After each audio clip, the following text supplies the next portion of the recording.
Hey guys, welcome again. This is Trev from Treversons. Good morning to you all.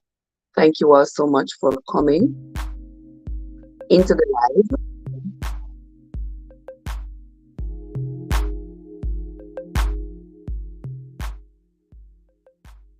I am going to be reading this morning the book Grace Under Fire. For those of you who have been here with me, we have been reading and analyzing and talking about this book for the last month or so. And we need to finish reading this book because we have several other books that we are reading as well. We intend to read as well, but we gotta read all these first, one at a time. So come on into the live, my dear friends, and let us listen to the reading of Grace Under Fire by Julie Garwood. If you have been following me as we have been reading this book, we see where um Isabel Isabel is becoming quite famous. Isabel has sung with Xavier on stage, and she is now recognizable out in public. People can identify her as this great singer, and her fame is starting to come alive. Isabel is not too keen on the fame and all the haggle that comes with it, but she is also enjoying the moment. Here she is in Scotland at this time with Michael as she goes to look about the inheritance she just got from her uncle. And they're trying to be as careful as possible in a strange place where they know nobody. And in the face of knowledge that Isabel is in great danger, because there are people in Scotland who really want that land that her uncle has bequeathed to her.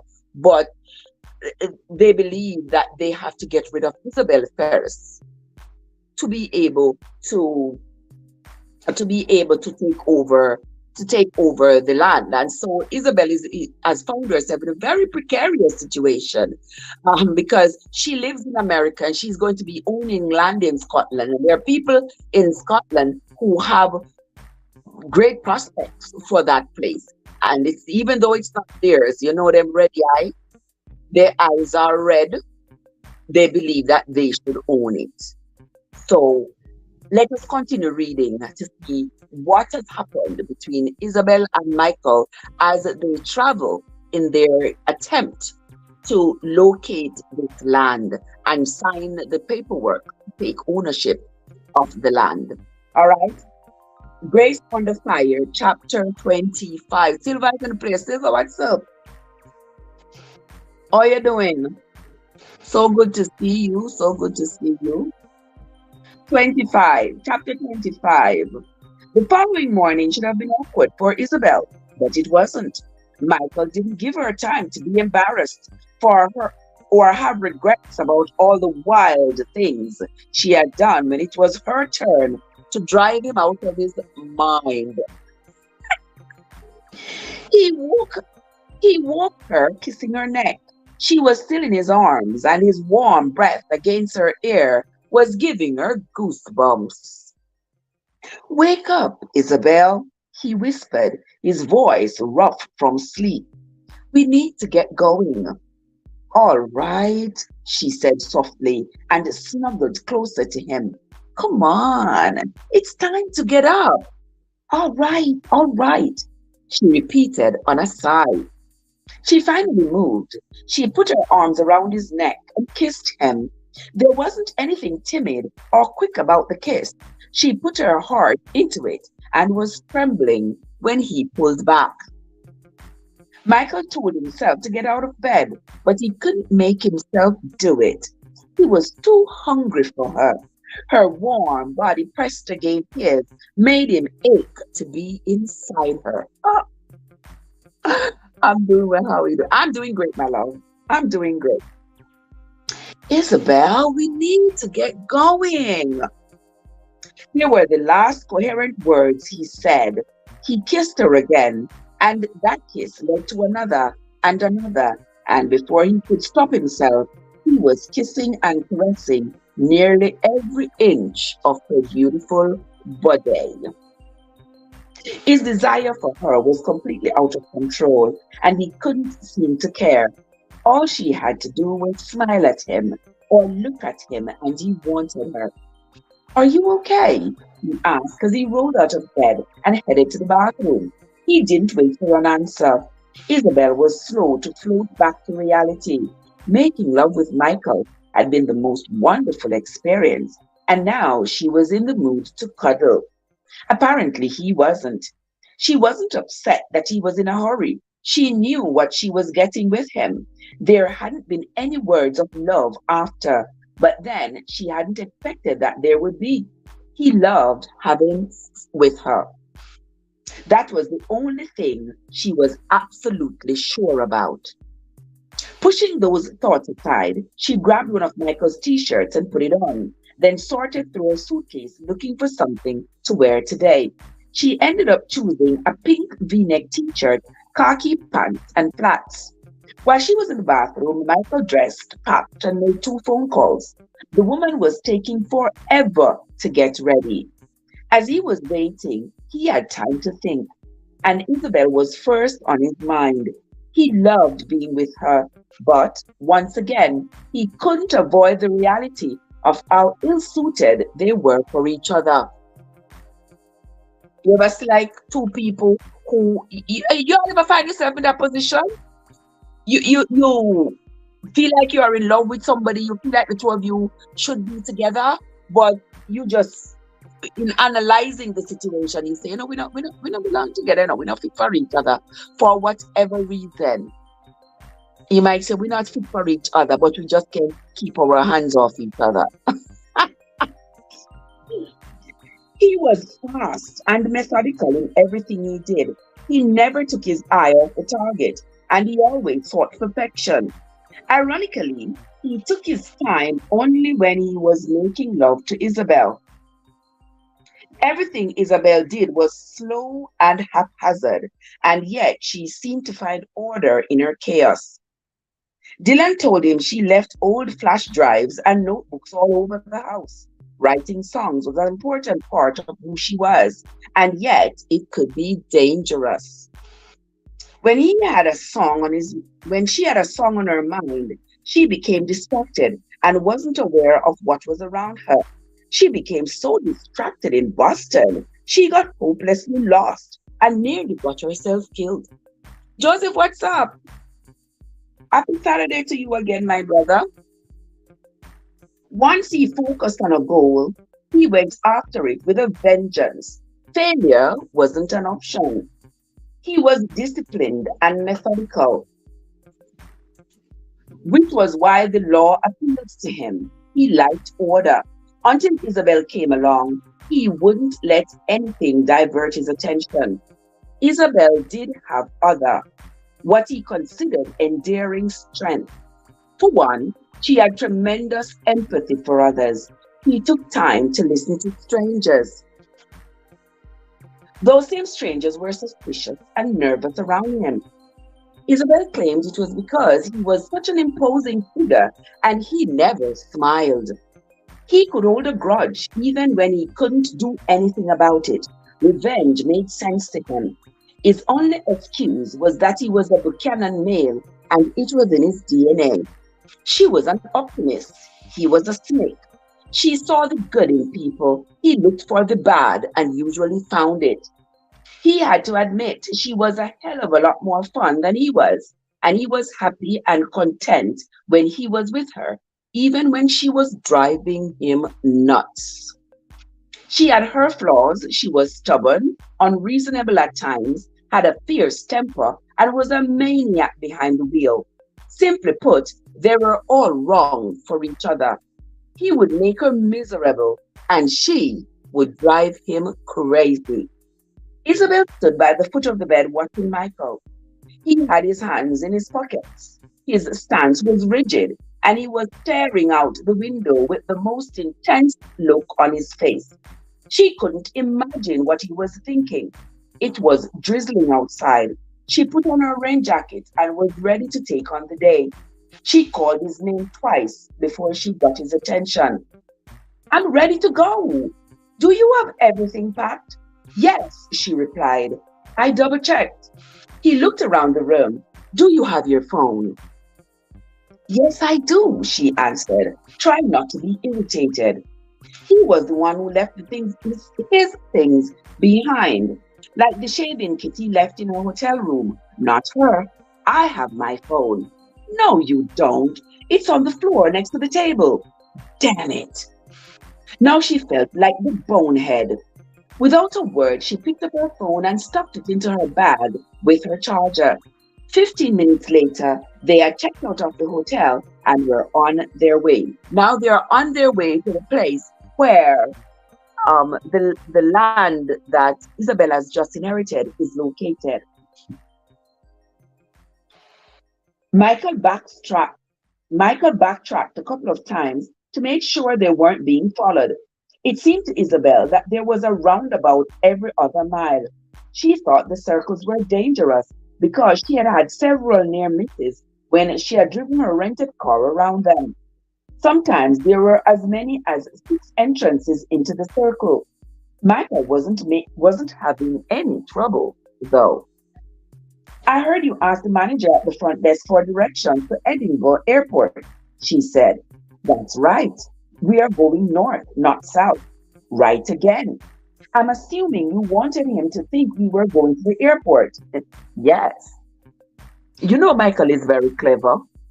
Michael is one of those people who think that everything is a conspiracy. You thought you thought he recognized me, didn't you? That's why you lied. I thought he recognized me too. No, I didn't think that, he countered. I lied because I don't want anyone to know where we are heading. We have been lucky so far, but that isn't going to last. I do think that manager knew who I was. He kept staring at me. Well, he's a man, and you're a beautiful woman. Of course he's going to stare. Did Michael just give her a compliment? She wasn't about to ask. He had probably said something to ruin it. What's our first destination? Food, he said. Food. They stopped in a charming hamlet north of Inversil and ate at a cafe attached to what Isabel called an all-in-one store. There were souvenirs of every sort. There were maps, both of olden days and modern. There were plaid hats and scarves and blankets of different clan colors. Nestled in the corner of the shop, with a window overlooking an arched bridge, was the cafe. There were only four small square tables with chairs. They were the only customers in the store, probably because of the early hours and the rain. It was coming down to in torrents now. After the waiter took their order, an older gentleman came over to the table to introduce himself. He was tall, bulky through his sloped shoulders, and had a thick salt and pepper beard and a nice smile. He was also quite affable. He welcomed them and said, My name is Lachlan, and I'm the owner's father. How are you liking the weather today? He asked as he pulled out a chair and sat beside them. He chatted with them while they ate and answered all of Isabel's questions about the area. Lachlan, will you help me find a map or, or two showing where all the clans are? She asked. Old or new? Do you want to know where they are now or where they were back then? He smiled and then said, It's about the same. Borders haven't changed in centuries in some areas. He went to the wall with a display of maps and postcards. He returned to them with four different maps. As soon as you finish your scone, I'll open them up and let you decide which ones you want. Did you grow up around here? She asked. Oh no, he answered. I was born and raised in a tiny hamlet no bigger than a thumbprint, not too far away from the Moray Firth. He pulled the chair out and sat down again. I'm a Highlander through and through, he boasted. My job took me to Glasgow, and that's where I met my wife, and where our son and daughter were born. We still live there, he added. I'm only here for a few more days while my daughter and her husband attend a wedding in London. Why are you folks here? We wanted to see all the places we read about, Isabel explained. Teresa is in the house. Good morning, Teresa. How are you doing, my love? So good to see you. Happy Saturday to you, my dear. Michael was searching Lachlan. He could see the worry in his eyes and knew he wanted to talk. He was right. As soon as the dishes were removed, Lachlan angled his chair closer to Isabel. Here we go again, Michael thought. I've been trying to talk my wife into moving to my hamlet. I miss it, and that's where all my relatives are. I talk to my cousins, Hamish and Rory, almost every day, and they keep me up to date on all the news. I recently inherited my mother's cottage, he continued, but my wife has been ill. He gave Michael a furtive glance. Lachlan was a little Lachlan was a little reticent to talk to in front of him, but Michael wasn't about to leave Isabel's side, and so he pulled out his phone to answer his text.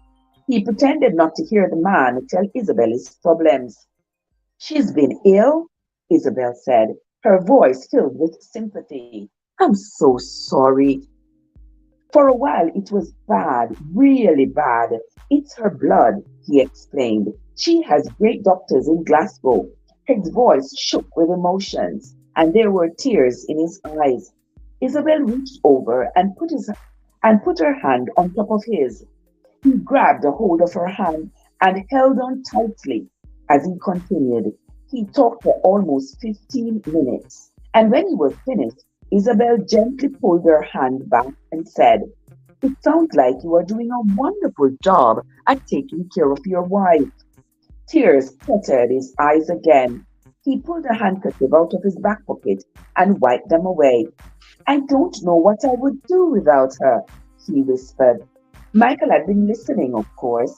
He realized that while Lachlan talked, he was actually working out his own solution and getting rid of any guilt he harbored. Isabel had made a connection with this man because she understood his pain and his loneliness, for she had experienced both with the loss of her mother and didn't have anyone to help her get through it. Of course, I can't ask her to move. Leaving doctors she had such faith in would be wrong. He took Isabel's sympathetic smile as an approval. You know what? We could use the cottage for a getaway every now and then. It's not such a long drive. My wife would like that. He took a deep breath and slowly let it out. Having worked out the problem, he was ready to move on. Let's get to those maps, he said. I'm going to be making marks with this red pen, so I'll be giving you this map for free. Isabel objected. No, I'll be happy to pay you. Ignoring her offer, he continued. As you can see, this is a map of the Highlands. Now, the Kincaid clan and the Maitland clan lived way up here, he said, marking the area with an X. Quite a few of their descendants live there even now. It's their land, after all. Hunched over the map, he looked at Isabel. The Highlands are beautiful. No, that's not the word I'm searching for. They are majestic, Isabel offered. Yes, Lachlan agreed. Majestic indeed. Michael noticed that Lachlan was far more relaxed now. The talk had obviously helped him. Bordering the Maitlands to the west are the Buchanans. There are still quite a few descendants living up there too. You'd want to stay away from them on your travels, he warned. Far, far away. He affected an exaggerated shiver for effect and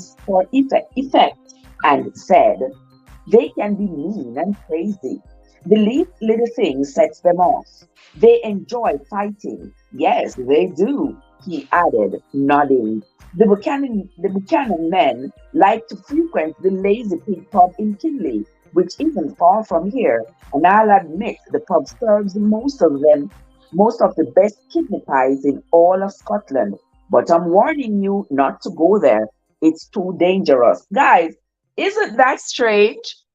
Isn't that strange that Lachlan is telling them about a place where the Buchanans live, where the Buchanans own, and and he's saying that the Buchanans are a fearsome bunch. They like to fight. But Michael is a Buchanan, you remember?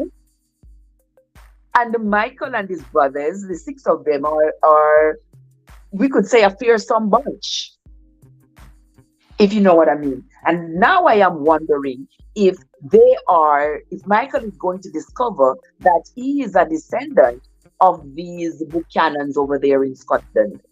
Because when you're reading novels, they're full of twists and turns and conspiracies and not. So I am wondering if that is what is going to happen. But let's read along. Let's read along.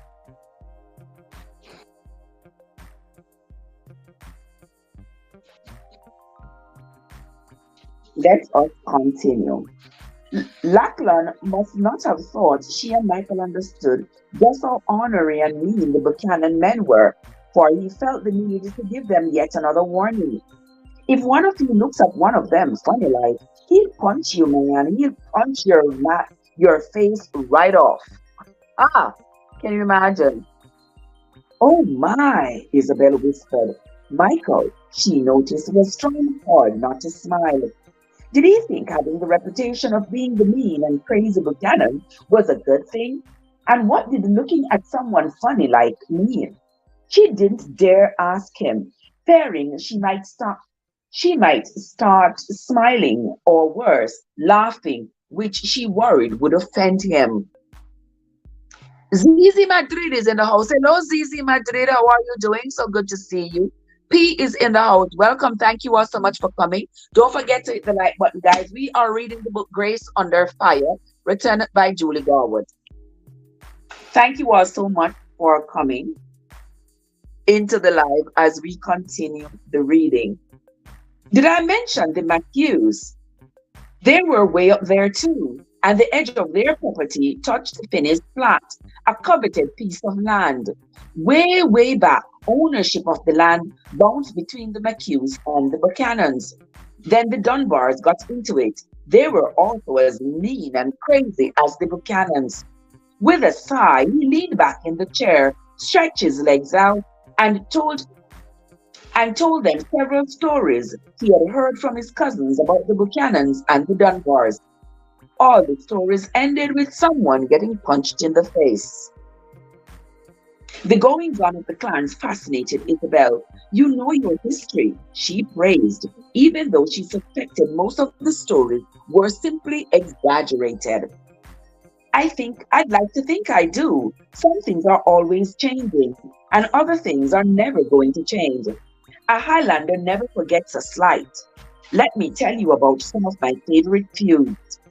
Isabel couldn't help but notice that each feud he told them about always began with the same word, sneaky. The sneaky Kerns, the sneaky Macphersons, and the sneaky no-good Monroes were just a few. After he described feuds, some that went as far back as only God knew, Michael pointed to an area of the map that didn't have an X on it. He knew that was where the McKenna land was, but he wanted Laken to assume they didn't know anything about the clan. If Michael came right out and asked about the McKennas, Lachlan might want to know why they were interested. What clan lived there? He asked. The McKennas, Lachlan answered. How could I have forgotten? He leaned over the table and made another bold X. There's quite a bit of turmoil going on with some of the McKennas who lived over there now. Quite a bit? He asked. Quite a bit, he repeated, nodding for emphasis. My cousin Rory says it's all anyone can talk about. I'd love to hear about it, if you have the time, Isabel said. Of course I have the time, and I enjoy talking about the feuds. It keeps them fresh in my mind. He scratched his cheek as he continued. The McKennas. The McKennas have themselves a great feud percolating right now. Carefully folding the map, he handed it to Michael. Then he motioned to the waiter who was hovering in the doorway. Bring it on now, Harry, he ordered. The tray must have already been prepared because seconds later, a fresh tea service was placed on the table. Besides the silver teapot, sugar, and creamer, there were also little tea sandwiches, little cakes, and scones with clotted cream, lemon curd, and raspberry jam. Michael noticed that Harry couldn't take his eyes off Isabel. When Isabel looked up at him and smiled, the teenager nearly dropped two bottled waters Michael had requested. The waiter's obvious infatuation with Isabel irritated Michael. In the past, he had never been overly possessive, but with Isabel, it was different. It was very different. Isabel nudged Michael under the table with her knee to get him to stop glaring. Here you are, lass, Lachlan said as he handed her a full cup of her tea. The last thing she wanted was more tea, but she knew she was going to have to take a sip or two so that she wouldn't offend the man. She wanted him to keep talking about the McKennas. Now, the McKennas is the place that Isabel has just inherited. The rain has let up, Michael Lachlan remarked as he reached for a scone. My daughter owns this store, you know, and she swears she makes a nice profit, he said, shaking his head. I don't know how she could. Since I've been here the last couple of days, only a dozen or so customers have made purchases. Of course, the weather hasn't helped. He popped a bite into his mouth, washed it down with a gulp of tea, and then asked, Now, where was I? You were telling us about the McKennas, Isabel reminded. What clan is fighting with them? Could it be those ornery Buchanans? Lachlan chuckled. No, no, no, not the Buchanans. According to Rory, the McKennas aren't fighting with any other clan. It's infighting that's going on. Yes. The McKennas are fighting over that land, you know, guys. They're fighting over the land that Glenn McKenna has left for Isabel. And I guess that's why he left it for Isabel. You all know that whenever whenever there is family conflict surrounding inheritance, the person who has the authority of that inheritance usually creates creates a greater conflict by willing the property that is being contested to somebody who is totally unconnected to it. And that usually starts a whole new war. And I don't know why people keep fighting over land. Land oftentimes that they didn't even purchase themselves. It's land it's an inheritance. You know, you don't have to get it. It wasn't yours. Go buy your own. Hey. But let us continue. They are fighting with one another? She asked, trying to clarify. Exactly so.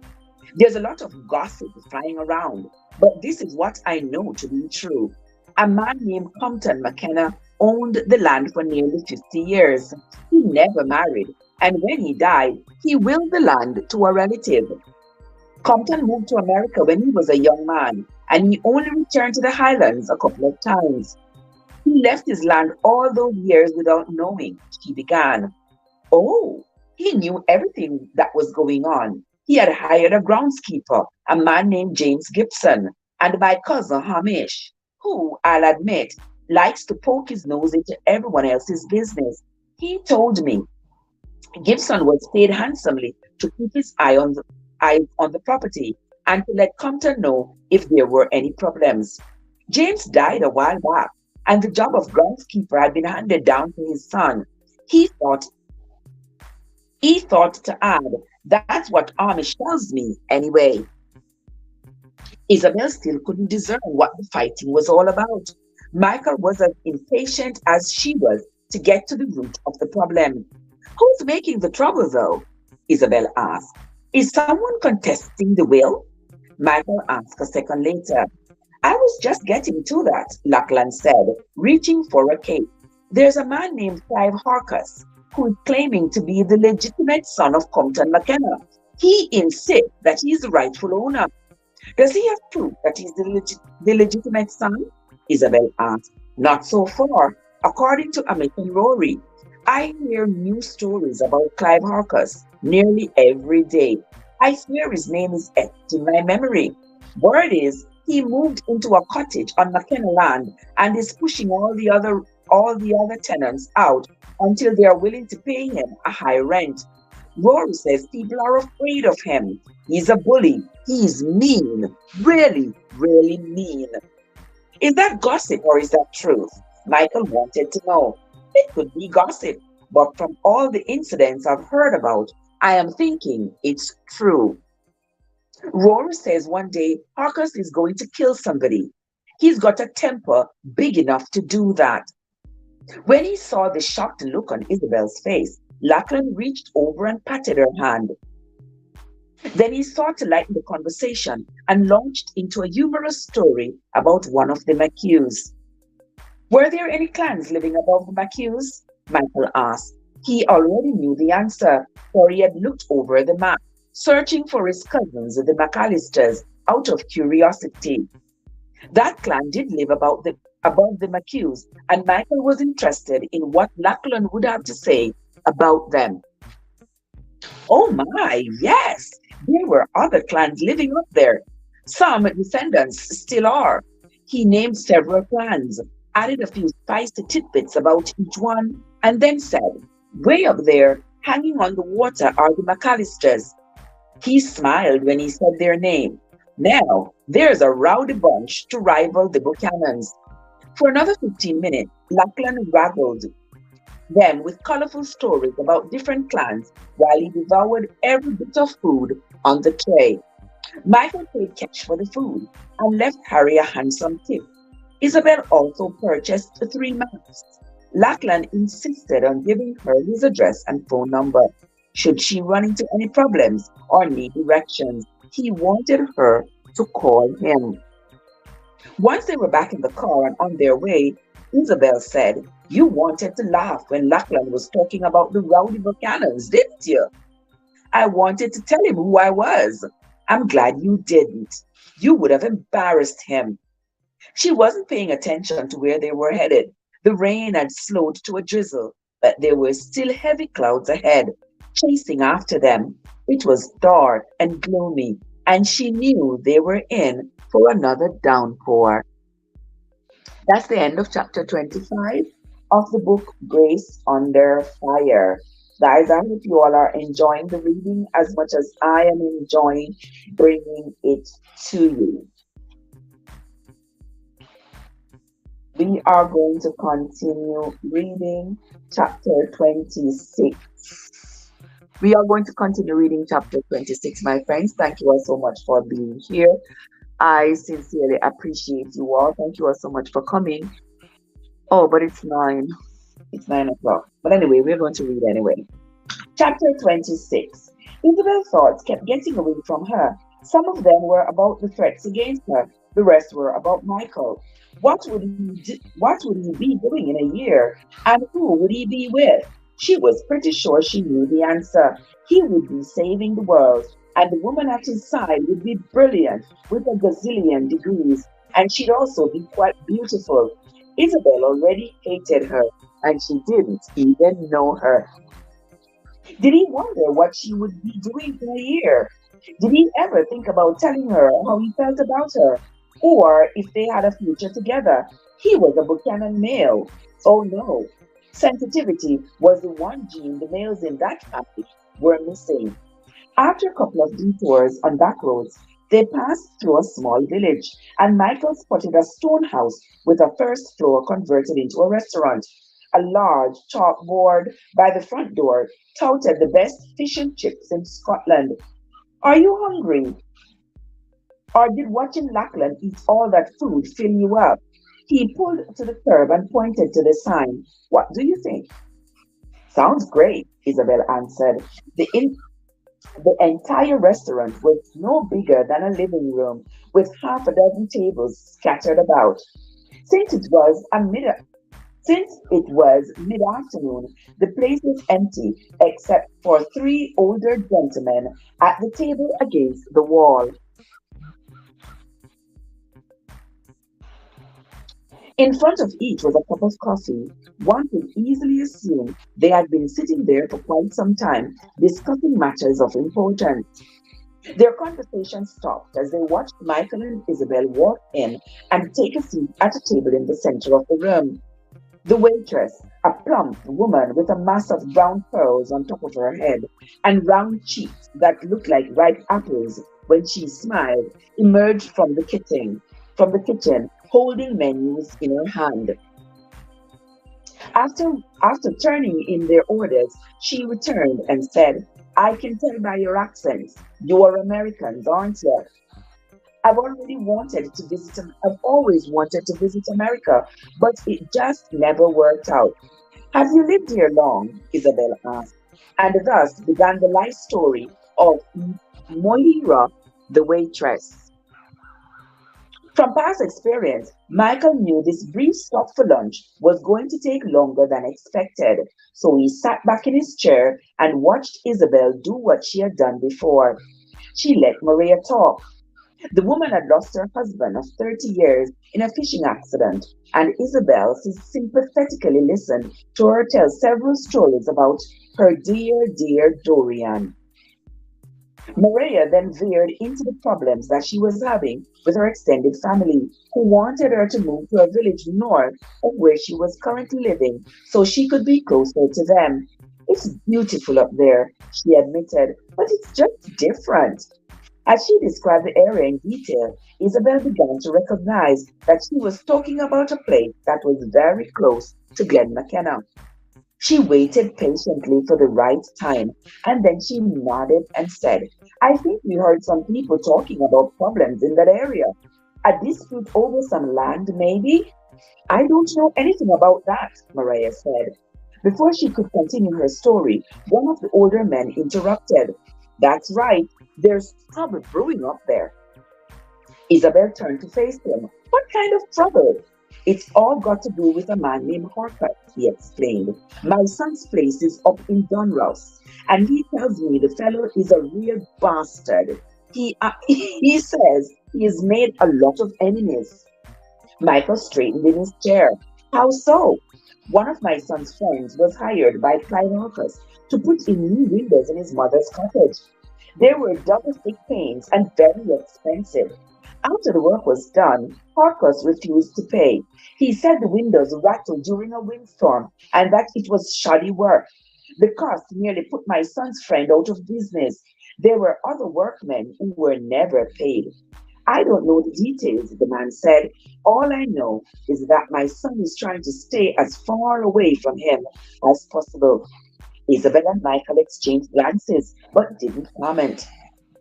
With the break in her conversation, Maria had gone back to the kitchen and come back with their food.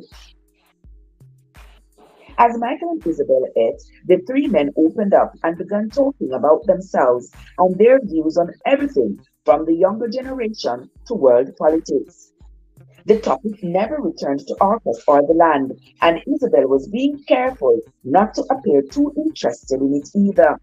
The men had confirmed what she had already learned from Lachlan, and that was enough for now. She spent the rest of the meal letting the three men talk. By the time she left the restaurant, she knew each of their names, their ages, their marital status, and just about everything else about them. There weren't many cars on the roadway. That's that stop took longer than I planned, but we're actually making good time, Michael remarked. Where are you going exactly? North, he said. I'll know exactly where we need to be when it makes calls. Okay. Would you like me to drive for a while? He acted as though she had just told him a funny joke. Good one, he said, laughing. And we all know why Michael wouldn't allow Isabel to drive, because we know Isabel drives like a maniac. The car she had rented when she first landed in Scotland, she already crashed it. So Michael is not going to allow her to drive and crash this car that he has rented. The clouds opened up again. Isabel looked out of the wide window, but couldn't see much of anything because of the rain. She leaned back against the headrest and let her thoughts wander, replaying in her mind what Lachlan and the men in the restaurant had told her about Clive Harcus.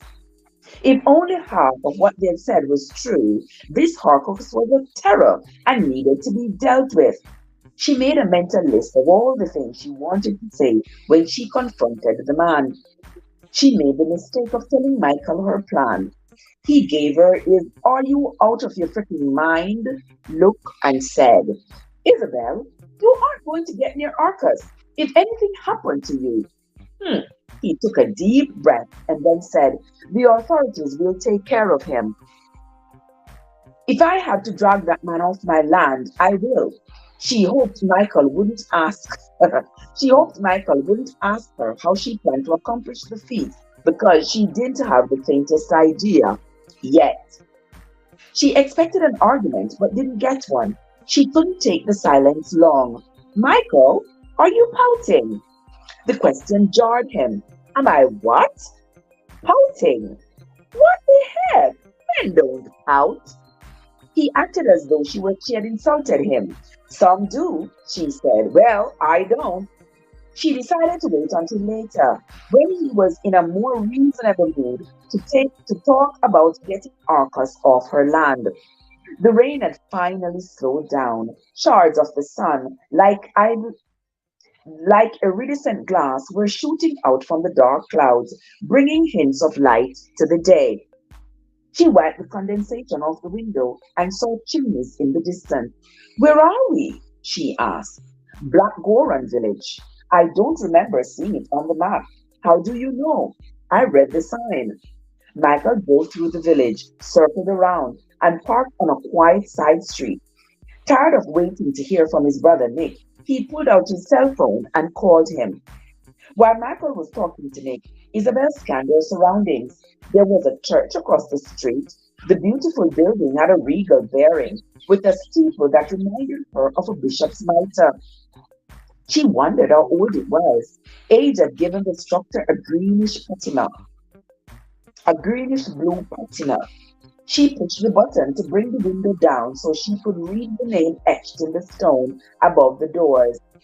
It was the Magdalene. Isabel wasn't paying any attention to what Michael was saying to his brother. The church held her full attention. She wondered if the doors were locked. She could run up the steps and find out. She really wanted to see inside. Michael must have read her intention because he grabbed her hand and shook his head. The message was clear. She wasn't going anywhere. He ended the call a minute later after assuring me that Isabel was fine. "Noah and my brothers are worried about you," he remarked as he started the engine. "Why?" she asked, genuinely perplexed. He laughed. "There's a killer out there searching for you," he reminded. They think you might be worried about they think you might be worried about your situation." "Why would I be worried? I have you." It had been a quick automatic response on her part, and it was only after she said it that she realized once again how true it was. She didn't have any reason to worry as long as she was with him. She hadn't said anything he didn't already know. Michael would watch out for her, just as she would watch out for him. As far as she was concerned, it was a no brainer. His reaction to what she said was surprising. He looked stunned, but only for a second or two. And then his expressions changed to arrogant satisfaction. "Damn it." She rolled her eyes. "What's the plan, Einstein?" "We are changing cars." An hour later, following directions Nick had texted, they pulled into a garage tucked behind an auto repair shop, parked their car, and carried their bags to an older SUV. The car key was under the floor mat, along with a room key to the hotel where they were staying for the night. Nick's connections had come through again. There was also a key to the hotel's back door. They could go in that way, take the back steps to their room, and hopefully no one would see them. "We have been lucky so far," Isabel remarked. "I don't think anyone has been able to track us. We have had a lot of help. Nick has a friend with Nick has a friend with M15 who hooked him up with an inspector in Inverness. His name is Knox Sinclair, and he's now the man in charge. In charge of the investigation? In charge of finding the bastards who want to kill you. OMG. Cod, good morning. Good morning. Good morning. Where you been, Cod? Where you been? Nobody got the answer to the quiz in the Bible reading this morning. I knew you would have, but nobody else did. So we are now reading the book of Isabel and Michael.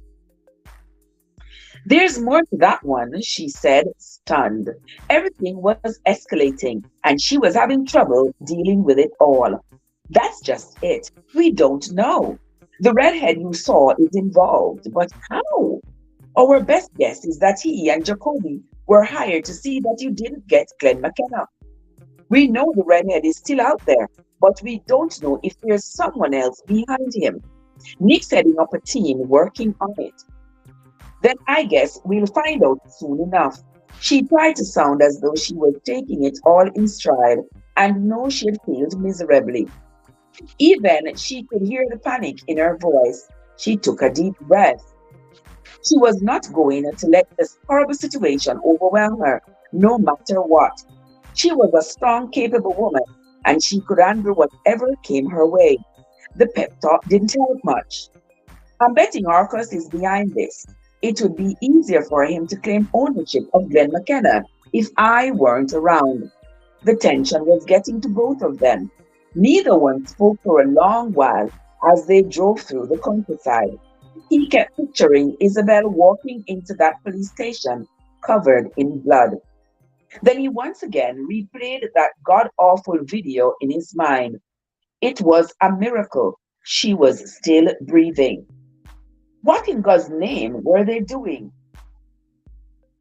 He should have put Isabel under lock and key, surrounded by guards, until Wednesday, when she would walk into Donald Gladstone's office, open the damn envelope, sign the papers, after he read them, of course. What they should be doing was driving all over the highlands talking to people. It wasn't safe, but that didn't seem to matter to her. They were pushing their luck to the limit. It was only a matter of time before the bastard or bastards caught up with them. It was as though she had just read his mind. At least no one knows we're here. Yes, they do now. They do know, he countered. At the airport, you signed autographs, and those teenage girls took photos with their phones. By now, they've posted your photo all over the internet. I'm sure they're searching for you. Is there a chance they might have given up? It was a stupid question, but she felt compelled to ask. You are worth 100,000. They won't give up. Don't you mean? Don't you mean dead? I'm worth 100,000. Yes. Isabel felt responsible for every bit of this mess, and she couldn't understand why she felt that way. None of this was her fault, but dragging Michael into the middle of her problem had been a huge mistake.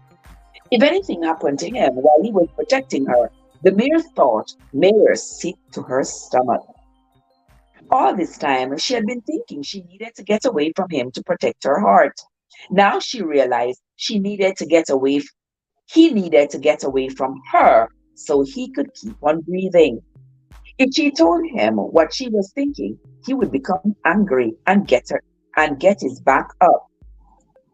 Then they would argue, and she would exactly, and she knew exactly how it would all go. Oh, Kat said, what was the question? Should I tell you to go listen to the reading and you will find out, or should I tell you now? The question was, what did Eliezer and Zelophehad have in common? That was the question. If she told him what she was thinking, he would become angry and get his back up. Then they would argue, and she knew exactly how it would end, it would all go. Didn't she have any faith in his ability to protect her? He had asked. Sure she did, she had responded. But she just didn't know how she could protect him. That answer was sure to rile him.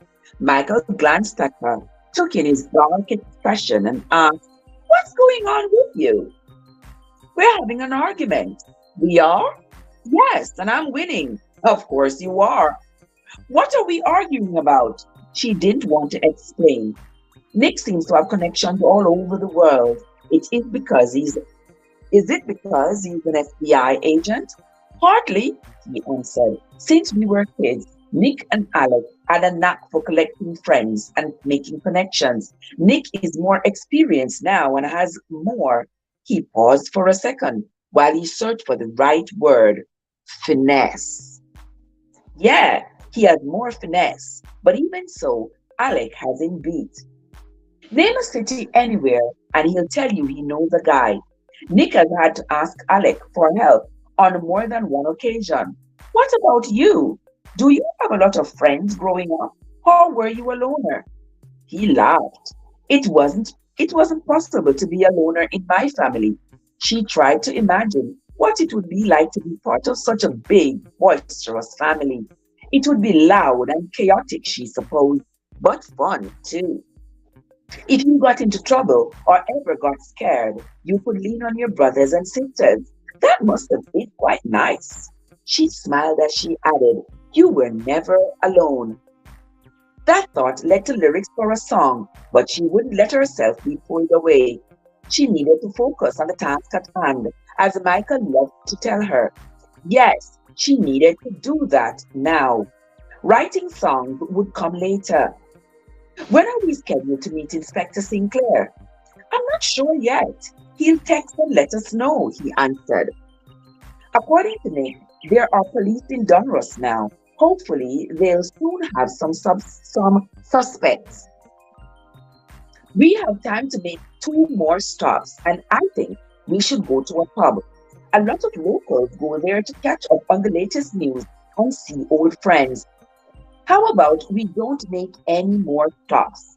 He thought he had sounded agreeable, which was a real stretch for him, considering the fact that he wanted to lock her in the car until they got to the hotel. Oh no, she said. You promised to drive me wherever I wanted to go, as long as I followed the rules. And I've done exactly that. So two more stops, then the pub for dinner, and that will be the last of it. Isabel, we need to get the hell out of here. It's a miracle no one's taken a shot at you yet. Luck's running out, baby. In the end, it didn't matter what he said. He had given her his word, and she wasn't going to let him break it. He finally conceded. All right, but we aren't going to spend more than 15 or 20 minutes at each place. I can't promise that. He felt like growling. If you aren't finished in 20 minutes, I'm throwing you over my shoulder and getting out of there. From the set of his jaw, she knew he'd do it too. I'll try to keep it under 20 minutes, he said. They had just driven into Lockbridge Village. Michael parked in the front of a fabric store at the top of a long, narrow street. Pretty shops lined both sides, and Isabel couldn't decide where to stop first. There was Michael's, there was Campbell's Flowers, the cheese factory, Cohen's bakery, a tea room, and a gift shop. You choose, she said, anywhere but the gift shop. We have done enough of those. I'm tired of knickknacks, are you? They both had no sons, only daughters. Yes, Cad, that was it. They both had only daughters. How about the whiskey shop on the corner, he suggested. Let's go to the flower shop first. He put his arm around her shoulders as they walked along. A bell over the door jingled when they walked inside. Millie and Alasdair Campbell, the owners, greeted them with a smile. The elderly couple's shop wasn't much bigger than a gallery kitchen. The scents were wonderful. It was like walking into a perfume bottle, and the array of flower colors was beautiful. There were bright colored lilies in the full bloom, pink and purple hyacinths, white and red roses. The heather was her the heather was her favorite, but purple thistles was a close second. After Isabel asked a few questions, Millie told her a little something about each flower in between her whispered comments about her aging father-in-law, while her husband, Alasdair, sat at the table in the corner, sipping tea. He kept a watchful eye on Michael. After a few minutes, Alasdair motioned to Michael. You might as well sit and take a cup of tea with me while we wait. Michael took him up on the offer. He drank strong, hot tea, but kept his attention on Isabel, while Alasdair sorted through a stack of orders. Millie had a lot of frustration stored up inside. She went into a long tirade about her ungrateful, downright mean father in law, but by the time she finished, she accepted the fact that she was going to have to take care of him because he needed help. He's scared because he feels helpless, she concluded, grabbing Isabel's hand. Thank you so much for listening to me go on and on about family, she said. Would you like a spot of tea? I'd love some. 5 minutes later, the four of them were crowded around the table with tea and scones in front of them. Are you and your mister on holiday? Millie asked. Yes, Isabel answered. We are thinking of driving further north and west, Michael said. See the countryside? I'd be real careful if I were you, Millie said. Why is that? Michael asked. There's turmoil up there. Isn't that right, at McAllister? Her husband had looked half asleep, but as soon as Millie pulled him into the conversation, he became animated. The floodgates opened and he poured out every fact he knew about the different fights going on. He didn't get around to the mechanics for a while, but when he did, he had a lot to say. Since Isabel and Michael were the only customers, Alasdair didn't have to curb his opinions. I don't want to talk out of turn, Alasdair said, but there's a man named Clive Harcus boasting that he is the legitimate son of the man who owned Glen McKenna. Clive thinks that he is a rightful heir, though everyone is guessing he wasn't named in the will. As far as being the legitimate heir, we know better, don't we, Millie? Yes, we do, Alasdair. Why do you know better? Isabel asked. Like I said, I don't want to talk out of turn. But Freya Arcus, Clive's mother, was friendly when she was younger. Real friendly, if you know what I mean, with quite a few men. He wobbled his eyebrows for emphasis. Any one of at least a dozen men could be Clive's father. Oh my God. Is Freya Arcus still alive? Millie nodded. She is adamant that Clive is the rightful heir. For the money, you see, Alasdair said, folks are whispering that he already has a buyer, gonna pay him a lot of money. Isabel was trying to hide her anger. The Patterson Group, she decided. Clive had probably already made a deal with them once he got rid of Isabel. None of the other men who were friendly with Freya would claim Clive. Would claim Clive though, because he's such a mean son of a bitch. He's a snake, Millie rushed to say. Alasdair rolled his eyes. We need to get going, Michael said. In just a moment, Isabel promised. She wasn't going to leave without purchasing something. She chose a large white vase and asked Millie to fill it with a variety of flowers. Millie was quite an artist, and when she was finished, the arrangement had every color in the rainbow. Alasdair turned Michael's attention. It's a mite, it's a mite stuff, it's a mite stuffy in here. Would you mind popping the back door open to get a little bit of breeze? Right around the corner, he directed him, pointing in that pointing that way.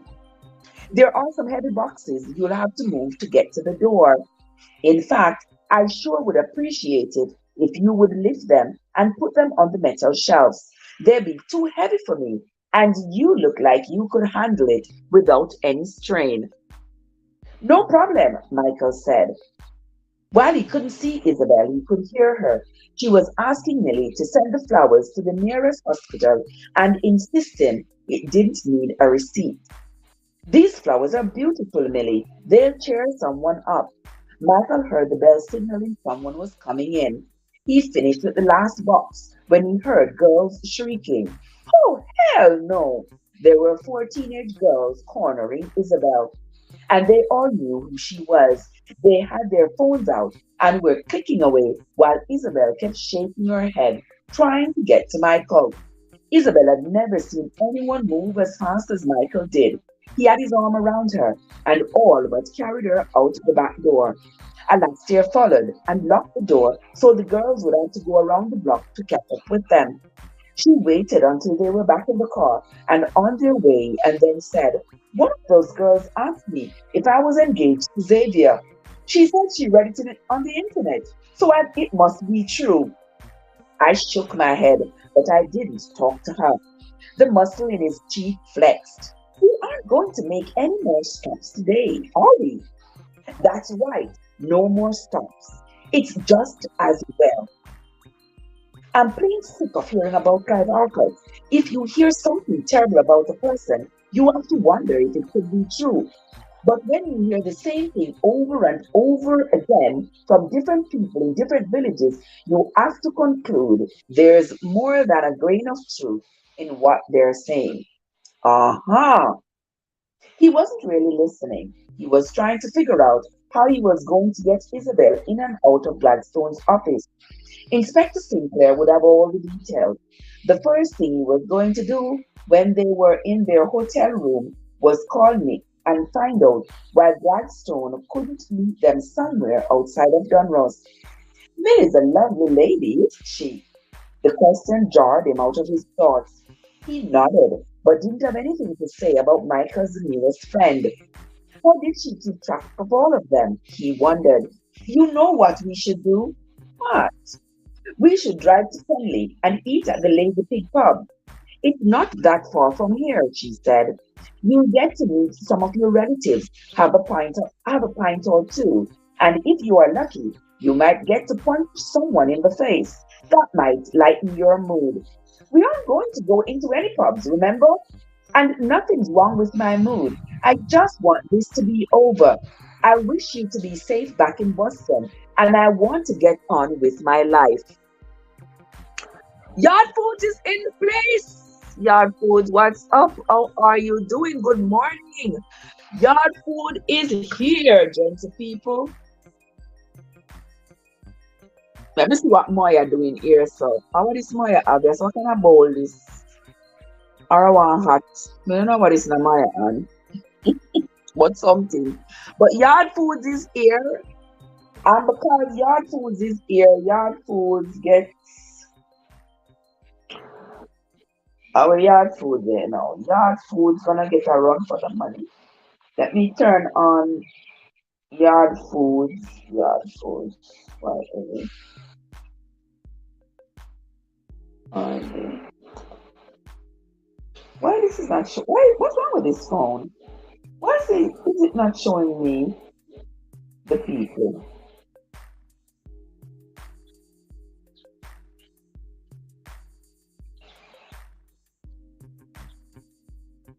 I don't know. Something's wrong with that phone. I'm gonna have to restart it.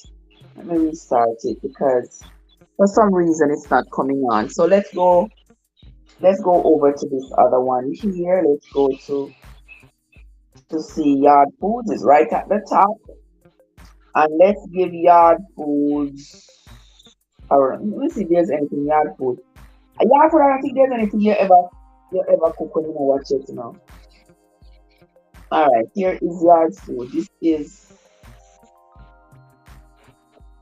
Yard Foods. Everything on Yard Foods has has a red line under it, which means that I have run it before.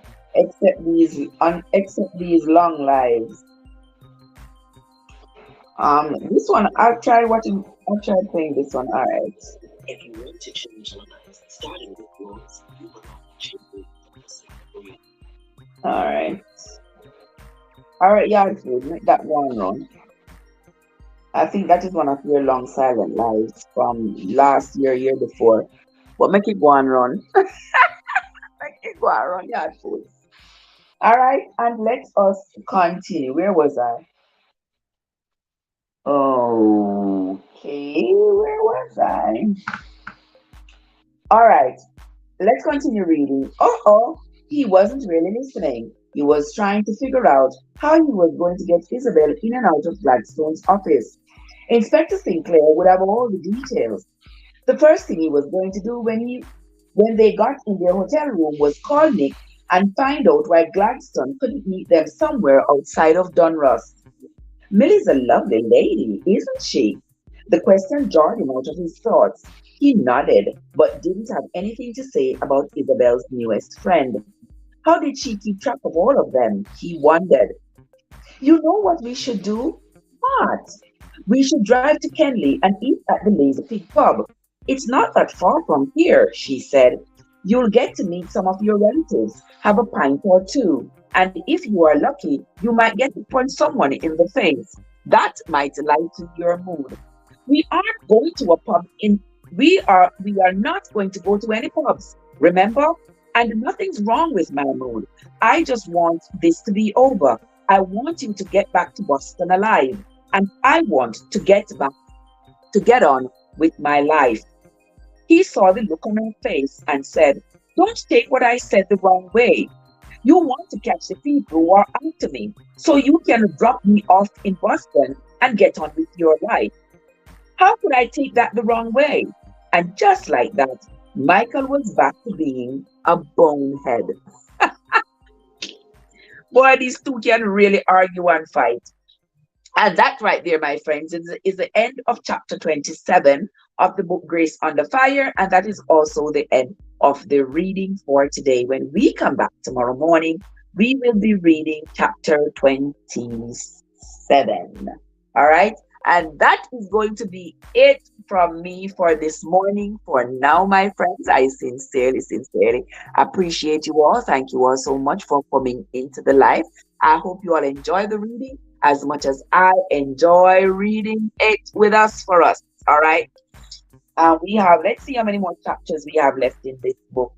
This book goes to chapter 42, and we are now going to be on 27. So we have just about 15 more chapters left. Page 297 onto page 407. All right, just maybe about a little over 100 more pages. Just about 100 more pages to read. And we want to knock this off in about the next, oh my God, the next week or two. Also, because we have some other books that are waiting in the wings for us to read. So that's going to be it from me this morning, my friends. Until the next time, this is Trev Intravescence, where your journey matters. So join me again later sometime when we will be on the live again. Thank you all so much, guys. I hope you all have yourselves a great day. And whatever you do it and do it well. All right. I have the Moya's Way still running here on Stale News. And I have Yard Foods. Yard Foods and Moya's Way are the lucky fellows today for the free watch hours. Yeah, guys. Auntie Trev can only give what she got. Right? I can only give what I have. And what I have is what I give. I can run you all, give you a watch hours on my devices. It doesn't cost me a thing to do that. And I appreciate you all for coming, and I enjoy sharing a little bit of me with you all. All right, here is the Maya's Way here, shopping at a Mexican restaurant, making my breakfast. My friend take Japanese dinner for me. All right, there we go.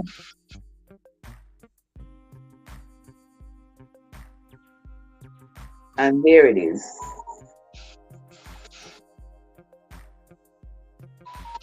There it is. The Maya's Way continue to run right there, and the lovely Yard Foods continue to run on this one as well.